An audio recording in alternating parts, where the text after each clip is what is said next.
పోలీసులు కొట్టి చంపేసి బూడిద కూడా లేకుండా చేశారు అన్న సాయి కృష్ణ కేసు యాక్చువల్‌గా తీవ్ర సంచలనమైంది. బట్ ఈ విషయంలో వాళ్ళ కుటుంబ సభ్యులు ఎందుకో సీరియస్‌గా తీసుకోవడం లేదు. దాని ఫలితం ఎక్కువ అనూహ్య ట్విస్ట్‌లు చోటు చేసుకుంటూ ఉన్నాయని. బూడిదైనా ఇస్తే కర్మకాండ జరుపుకుంటామన్న వాళ్ళు నెక్స్ట్ కర్మకాండ జరిపేసి దానికి టీడీపీ ఎమ్మెల్యే హాజరవ్వడం. ఆ తర్వాత అంతకుముందు ఇదే కేసులోని న్యాయవాదులను వాళ్ళ తల్లిగారు మార్చడం, ఎందుకు మారుస్తున్నారు అని కోర్టు అడిగితే మౌనంగా ఉండడం. తర్వాత దీని మీద సిబిఐ విచారణ కోరుతూ హైకోర్టులో వేసినటువంటి పిటిషన్‌ని వెనక్కి తీసుకుంటాను అని చెప్పి వాళ్ళ తల్లిగారు హైకోర్టులో మరో అనుబంధ పిటిషన్ వేయడం. ఎందుకు వెనక్కి తీసుకుంటున్నారు అన్న కారణాలు కూడా చెప్పండి అని హైకోర్టు అడగడం.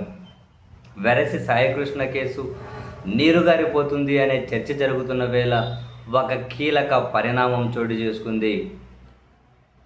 సాయికృష్ణ కేసులో ఏ1గా డీజీపీ హరీష్ కుమార్ గుప్తాను, ఏ2గా విజయవాడ పోలీస్ కమిషనర్ రాజశేఖర్ బాబును, ఏ3గా Vijayawada south zone ACP M మానసాను చేర్చి ఒక ఎఫ్ఐఆర్ ఫైల్ చేయాలి అని చెప్పి విజయవాడ కోర్టులో ఒక పిటిషన్ దాఖలైంది. తిరుపతి ఎంపీ గురుమూర్తి గారి తరపున పొన్నవోలు సుధాకర్ రెడ్డి గారు ఈ పిటిషన్ దాఖలు చేశారు. చాలా కీలక పరిణామం.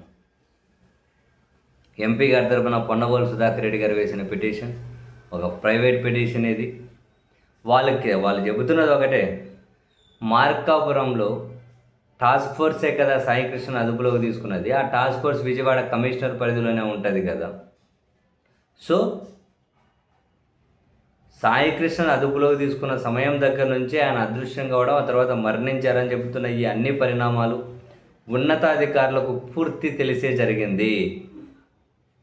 సో టాస్క్ ఫోర్స్ పరిధిలో విజయవాడ కమిషనర్ పరిధిలో టాస్క్ ఫోర్స్ పనిచేస్తూ ఉన్నప్పుడు ఆయనకు తెలియకుండా సాయికృష్ణ పరిణామాలు జరిగాయని చెబితే అది అసంబద్ధం. కాబట్టి డీజీపీకి, కమిషనర్కి, విజయవాడ ఏసీపీకి వీళ్ళందరికీ తెలిసే ఉన్నాయి. సౌత్ జోన్ ఏసీపీకి వీళ్ళందరినీ నిందితులుగా చేరుస్తూ ఎఫ్ఐఆర్ ఫైల్ చేయాలి అని చెప్పి విజయవాడ కోర్టులో పిటిషన్ దాఖలైంది. మరి ప్రైవేట్ పిటిషన్ మీద కోర్టు ఎలా స్పందిస్తుంది, తదుపరి విచారణ ఎలా ఉండబోతుంది అన్నది చాలా చాలా ఆసక్తికరం.